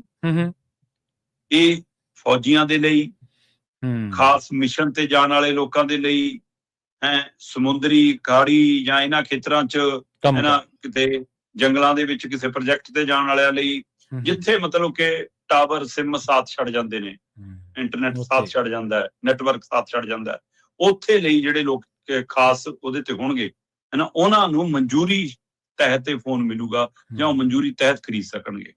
ਸੋ ਇਸ ਤਰੀਕੇ ਕਰਨ ਵਾਲੇ ਫੋਨ ਆਮ ਨਹੀਂ ਹੈ ਜੀ। ਪਰ ਅੱਜ ਦੀ ਟੈਕਨੋਲੋਜੀ ਦੇ ਯੁੱਗ ਦੇ ਵਿੱਚ ਜੇ ਅਜਿਹਾ ਫੋਨ ਆ ਗਿਆ ਤਾਂ ਫਿਰ ਉਹ ਜਿਨ੍ਹਾਂ ਨੇ 2 ਨੰਬਰ ਦੇ ਧੰਦੇ ਕਰਨੇ ਨੇ ਉਹ ਇਹ ਵੀ ਪੈਦਾ ਕਰ ਲੈਣਗੇ। ਸੋ ਜਿਹੜੇ ਕਹਿੰਦੇ ਹੁਣ ਅਸੀਂ ਨੋਟ ਹੈ ਜੇ ਇਹ ਬਣਾਤੇ, ਨਵੇਂ ਨੋਟ, ਪੁਰਾਣੀ ਨੋਟਬੰਦੀ ਕਰਕੇ ਇਹ ਨਕਲੀ ਨੋਟ ਨਹੀਂ ਬਣਨੇ, ਅਸਲੀ ਵਾਲੇ ਬਾਜ਼ਾਰ 'ਚ ਆਏ ਨਹੀਂ ਸੀ, ਨਕਲੀ ਪਹਿਲਾਂ ਆ ਗਏ ਸੀ। ਸਹੀ ਹੈ। ਸੋ ਇਸ ਲਈ ਇਹ ਨਾ ਹੋਵੇ ਕਿ BSNL ਮਨਜ਼ੂਰੀਆਂ ਵਾਲੀਆਂ ਚਿੱਠੀਆਂ ਦੇਖਦੀ ਰਹਿ ਜਾਵੇ ਤੇ ਜਾਨੂੰ ਫੋਨ ਹੋਰ ਹੱਥਾਂ 'ਚ, ਏਜੰਸੀਆਂ 'ਚ, ਦੇਸ਼ ਵਿਰੋਧੀ ਤਾਕਤਾਂ ਦੇ ਹੱਥਾਂ 'ਚ ਪਹਿਲਾਂ ਤੋਂ ਜੀ। ਬਿਲਕੁਲ ਜੀ। ਤੇ ਸ਼ਰਮਾ ਜੀ, ਇਹਨਾਂ ਖਾਸ ਖਬਰਾਂ ਤੇ ਖਾਸ ਜਾਣਕਾਰੀਆਂ ਦੇ ਲਈ ਤੁਹਾਡਾ ਬਹੁਤ ਧੰਨਵਾਦ ਜੀ। ਸਤਿ ਸ਼੍ਰੀ ਅਕਾਲ ਜੀ। ਪ੍ਰੋਗਰਾਮ ਖਬਰ ਤੇ ਨਜ਼ਰ ਨੂੰ ਆਪਾਂ ਇੱਥੇ ਸਮਾਪਤ ਕਰਾਂਗੇ। ਤੁਹਾਡਾ ਸਾਰਿਆਂ ਦਾ ਬਹੁਤ ਧੰਨਵਾਦ। ਇਸੇ ਤਰ੍ਹਾਂ ਜੁੜੇ ਰਹੋ ਪੰਜਾਬੀ USA ਦੇ ਨਾਲ। ਸਤਿ ਸ਼੍ਰੀ ਅਕਾਲ।